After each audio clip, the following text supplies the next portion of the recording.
Welcome to my channel BP Moni blogs. সকাল থেকে খুব গরম ছিল, তাই ভগবান একটু স্বস্তির বৃষ্টি দিয়ে দিলেন।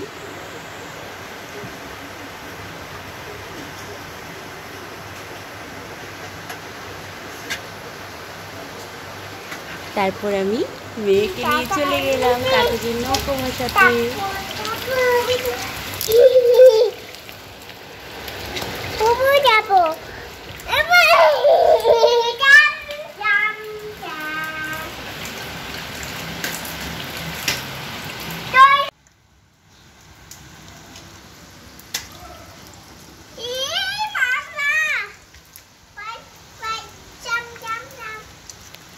আর আমি একজন চা প্রেমী হয়ে বৃষ্টির মধ্যে চা খাবো না, সেটা হতে পারে?